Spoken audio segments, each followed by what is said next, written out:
Asalaamullaahi calaykum waraxmatullaahi wabarakaatu. Kulantaa badnaa wadayaal.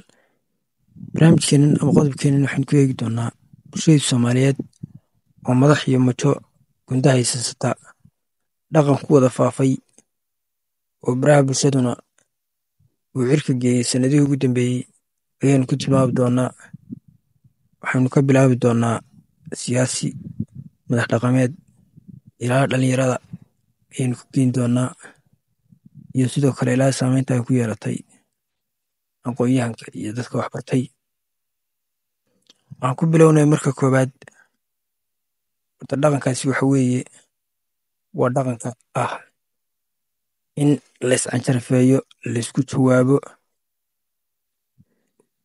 la iscaayo, ama ha noqoto mid gar la isugu leeyahay oo jawaab iyo la isku garnaqsanayo, ama ha noqoto mid laga dhigto mashruuc oo xagga siyaasiyiinta hadday ahaan lahayd.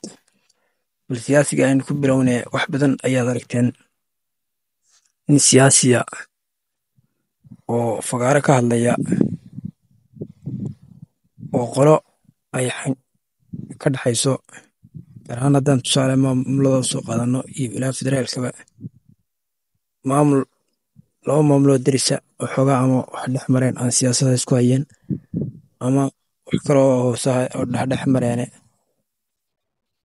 siyaasi intuu soo istaagay xaflad ama fagaare oo bulshadiisu uu matalayay isugu yimaadeen, qoladii kale tilmaamaya oo xagga qolada kale ee uu tilmaamayo ama hadal ka soo yeedhay ha ahaato, amaba wax kale uu bulshada soo jiidanaya ha ahaatee, qoladaha kale maagaya oo canjarafeynaya wax badan baad isu jeedeen. Ama tusaale ahaan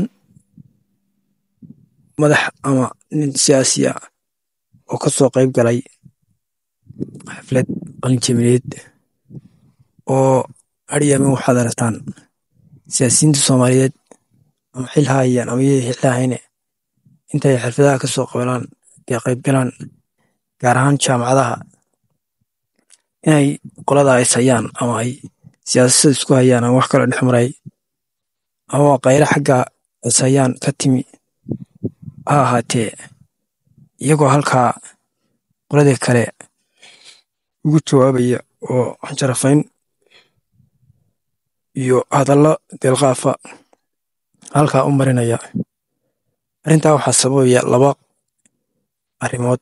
Labada arrimood waxa weeye, mid waa inuu siyaasigaasi ama ninka madaxda ay usan noqon lahayn oo uu wax kale oo goobta uu kaga hadlo, maadaama uu meesha aan hadalkaasi uusan hayn, oo uu qof maran oo aan noqon hayn kursigiisa intaa ku ilaashada yahay. Amaba labo, waa inuu yahay mid kursigiisa ku ilaashanayo u fahmay in haddii uusan qolada uu hadalka u marinayo midiyaha uusan hadalka u jeedin, u arkaya in dowladdu uusan ama maamulka uu ka tirsan yahay, ama dowlad federaal ha ahaato oo maamul ha ahaatee, kursiga hadduusan saa yeelin ama qolada uusan hadalka noocaasa u marin midiyaha, uu u arkayo inuusan shaqadiisi gudan oo xilka halkaa laga qaadayo, ama xilkiiba uu khalad ka fahmay. Sida badan siyaasiyiinta, gaar ahaan wasiirada warfaafinta oo kale, oo ay Soomaalidu khalad aad madiina beryahan kaba fahantayo, wasiirka warfaafinta oo Aryaamin aad aragtaan inuu hadallo deelqaafa ha ahaato, amaba shaqadiisaba uu mooday inay tahay inuu cid caayo oo u jawaabo oo hadallo xanafa u mariyo cid kale, uu shaqadiisa ku soo ururiyey. Taasna way jirtaa, gaar ahaan waana kuwa kursiga ilaashanaya ee u arkaya inuusan, hadduu hadalkaa uusan odhan, inuusan shaqadiisi gudin amaba xilkaa khalad fahmay. Dhanka haddaynu ugu sii gudubno madax dhaqameedka, oo iyaguna haddeer aad muddo inay ku milmeen siyaasaddii, iyaguna Aryaamin inkastoo aan barnaamij hore aan kaga hadalnay siyaasadda iyo madax dhaqameedku say isugu milmeen. Iyaguna aad moodid caadiyaana ma dhici jirin sannadihii hore amaba dhaqankii hore ee Soomaalidu ma lahayn dhaqanka xun ee ku faafay Soomaalida ee baraha bulshada iyo miidiyahan qof walbaaba uu haysto. Aad moodid inuu haddeer maadaama teknolojiyadan moobilada iyo waxyaalaha lagu duubo dhan ay hawada galeen haddeer ay marayaan oo qof kastaba si fudud u helayo ay sii faafinayso. Xilliyadii hore ma dhici jirin amaba dhaqan madax dhaqameed ma ahayn inay isku jawaabaan oo ay hadalkii siyaasigu odhanayay ay dhahaan. Iyadana ma dhici jirin inta badan, hase haatee sanadahan dambe waxaad moodaa inay maadaama madax dhaqameedkii siyaasaddii ku milmay inay iyagana wax ka soo baxayaan. Dhanka iyo dhalinyarada baraha bulshada isticmaasha haddaynu gudubno, gaar ahaan dhalinyarada TikTok-ta hadhyaameen hadallada noocaas oo kalea iska dhaca, hadallada dilqaafka ah ee iyagu xadkaba dhaafay, ee reerka hadday reer ahaan lahayd, hadday ahaan lahayd shakhsi la caado ama aflagaadeeyo iyo waxyaalo badan oo madadaalo laga dhigto oo lagu waxyeeleynayo bulshaha ama ha ahaato ama qof ha ahaatee, oo ummadda Soomaaliyeed sii kala fogeynaya. Da'yarta iyo dhalinyarta soo koraysaana ay u arkaso wax iska caadiya maadaama bulshada madaxdeedii iyo majaheedii ay samaynayaan.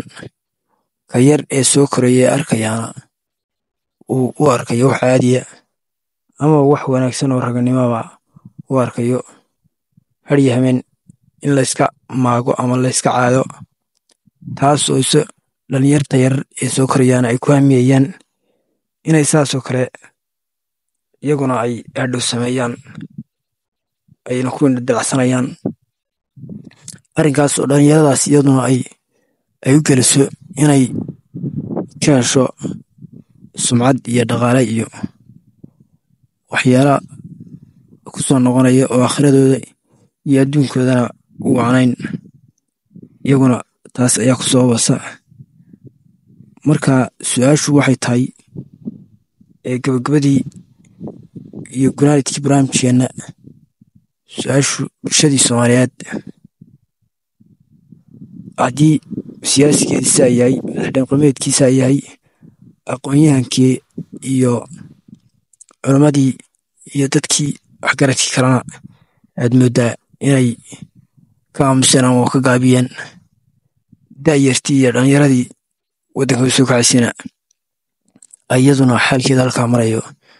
Su-aashu waxay tahay xaggee isbeddelku ama waxaynu doonayno hadhyaameen ee aynaan hayn falkeeda, hase haatee aynu hadalkeeda hadhyaameen hayno, xaggee ayay ka imaanaysaa Soomaaliya? Su-aasha ayaynu kusoo gabagabeynaynaa. Qof walbaba fakarkaaga iyo saad u aragtid commentiga nogula wadaag, like saar muuqaalka, la wadaag saaxiibada. Asalaamu calaykum waraxmatullaahi wabarakaatu.